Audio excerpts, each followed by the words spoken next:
What's up, everyone? Welcome to another edition of the Best Women's Boxing Show, period. I have the First Lady of Boxing, Cecilia Brækhus. This is the first time you've been on our show. Unfortunately, Giandra, my co-host, couldn't be with us today, but she's so excited. We're so excited for you to be here.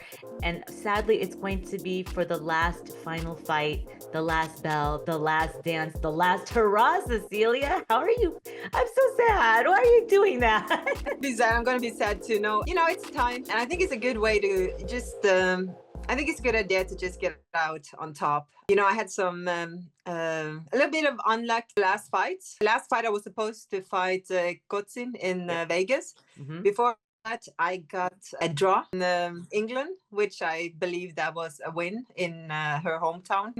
Get those belts. And in front of my hometown, now my home country. So that's going to be extra special. It really is. When I got the text that this was your final fight, I asked Tom Loeffler, I'm like, are you still working with her? Yes, for the final fight.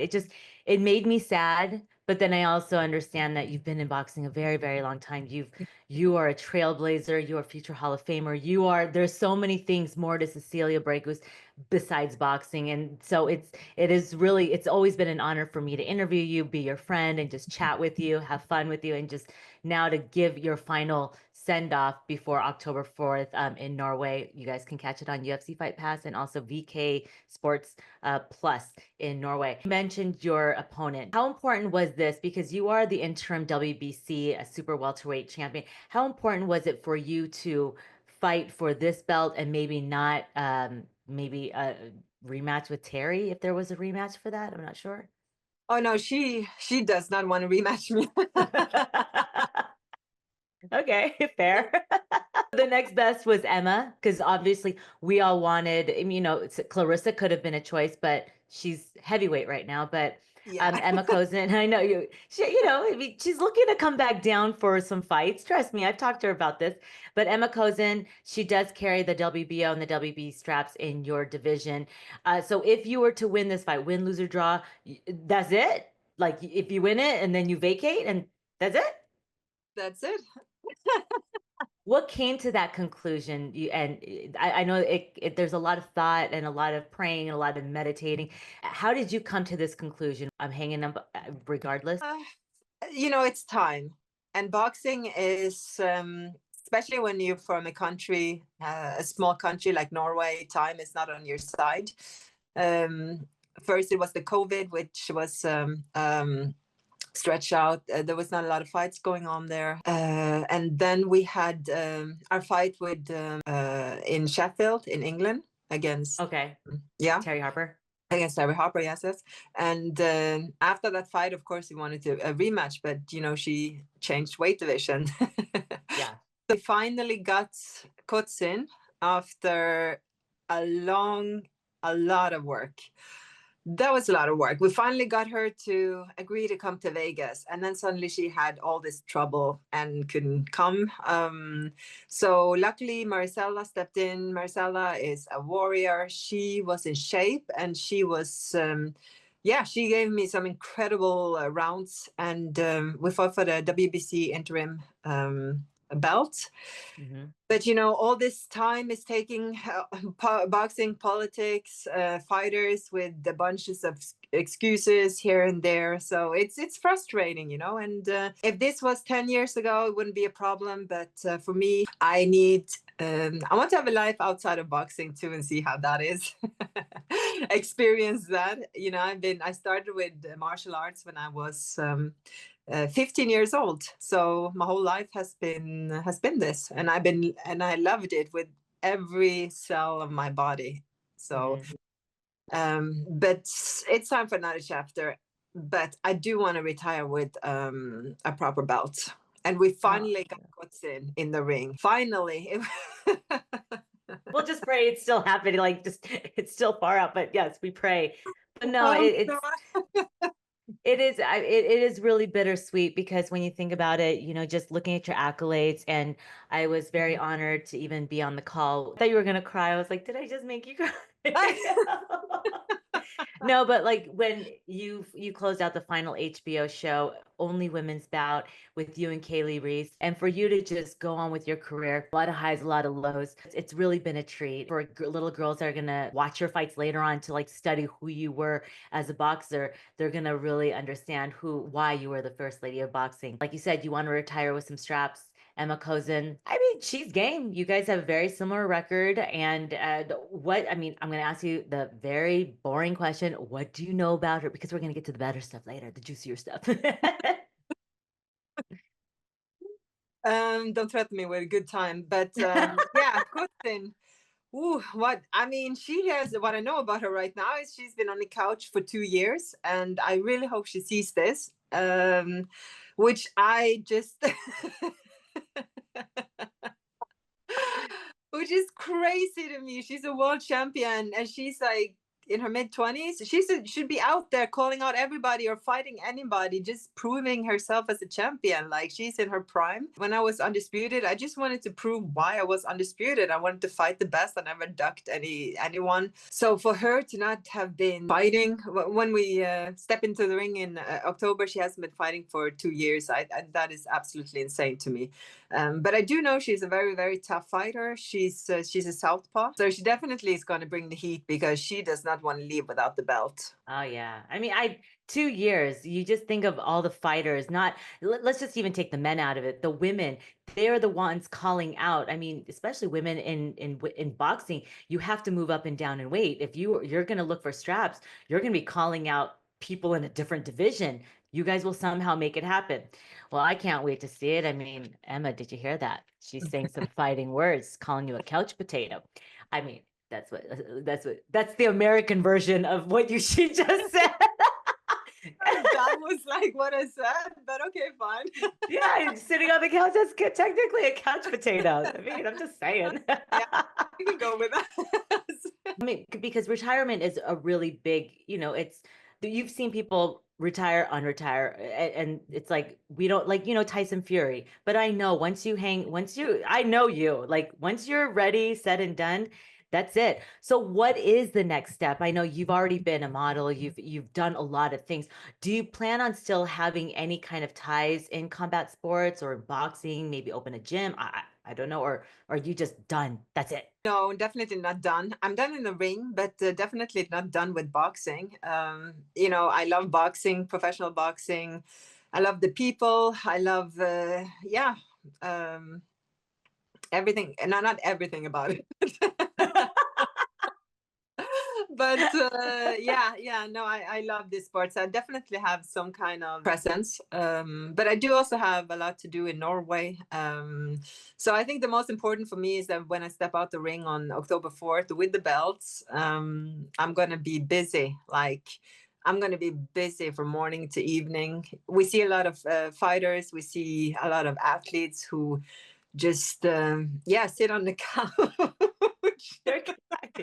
I say that respectfully, guys. Okay, Ema, it's respectfully. That was not that was actually not towards Ema, but I mean, like, for a fighter after a career, they're used to the phone ringing, they're used to the limelight, they're used to the glitter, the action, the fans, everything, and then it suddenly just turns off. I think it's very important to just to have a plan and just keep yourself occupied. No, I agree because once boxing's done, what is the next step? But I'm glad that you have things lined up. I mean, when I was really deep diving into your career, you were the very first female out of male and female to be undisputed in a 4-belt era. And so, and now you see a lot of other women vying for, you have Claressa Shields, and then you have Alicia Baumgartner, like Katie Taylor. So you've created a path, a lot of trailblazers, and there's going to be so much more to come. I can't wait to see your next step. Now, the whole HBO fight, I remember Cris Cyborg. I did interview Cris Cyborg not too long ago. I'm like, whatever happened to the fight with Cecilia? Would that be a fight? Would you ever come out and do maybe an exhibition? Come back? What are you doing? Oh, I think that's a yes. I think that's a yes. I read eyes like. What are you doing, Cecilia? I am just asking a question. Inquiring minds want to know. Okay, next question. Yeah. As a female, one of those things, I think maybe I've asked you this, but have you ever, do you plan on maybe wanting to start a family, kids? Like, could be the next step? I mean, I'm just asking. I could totally edit this out if you want, but it's just a thought. Have you ever thought about that? Like, as a female, getting older, and age is just a number. I had a baby at 42 years old, and you are Yeah, still fine. oh, and it's so cute. I mean, like, forget about it. But yeah, You don't I'm have to open to answer. it. Why not? Why the heck not?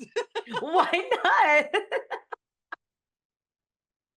Okay. Now, since you are going to be setting off into the horizon, women's boxing has really take shape. Obviously, I've always given kudos to Tom Loeffler for for you and all the women he's had under his promotion, MVP, Salida Promotions, that they're really doing big things.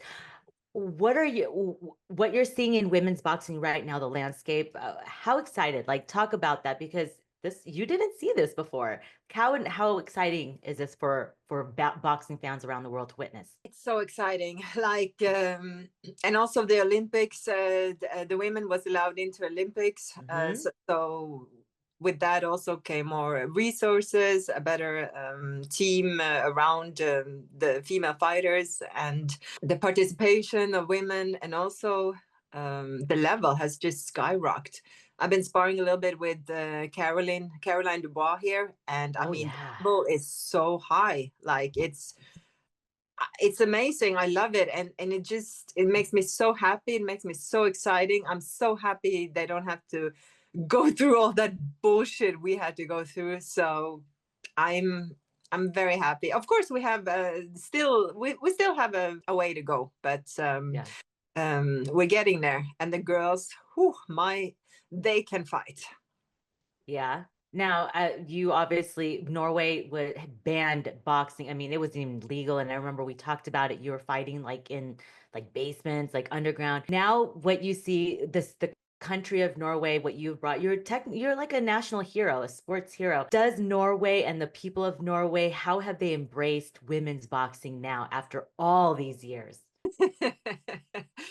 I mean, Norway is Norway. The biggest sports in Norway are ski and football. That's how it always will be. But I think the next we have to build, brick by brick, and the next generation, they don't have to go through all the stuff that I had to go through. I had coaches that said that we don't want to train girls. There were gyms that wasn't open for girls, and that was very hard to get sponsorships. There was a lot of jokes made.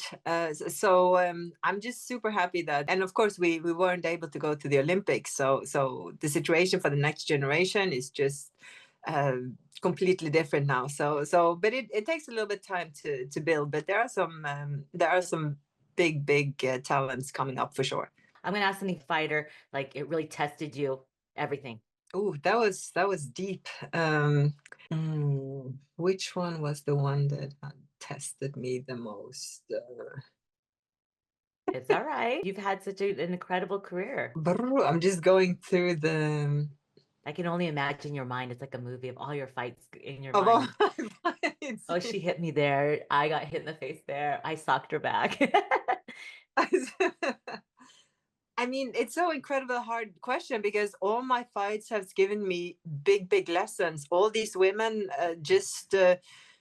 it's like every single one of them have teach me something, and I have like a bag right now with everything all my opponents has teach me, what I have learned from them.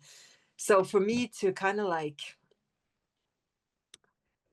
I think it was the first fight against Anne-Sophie Matisse. I think that would be the one that, because everybody thought she was going to knock me out. So I worked so hard at that fight. I was just, yeah, no, that was a very tough fight, because my camp up to that fight, I was testing myself. I was just breaking every boundaries. I was just training. I never trained as hard as I did before that fight, and I don't want to train as hard like then. I don't want to train like that ever again. Hence why you're retiring. No more cutting weight. You're done. I'm tired. I'm tired. I'm gonna go eat pizza. Oh, Cecilia, you are always a joy to speak with. Once October 4th comes around, enjoy retirement unless Claressa Shields comes back and says, you know what, we can have a legacy fight. I'm just putting it out there. I put that out in the boxing world. Boxing God, did you hear me? Claressa, Cyborg, anybody.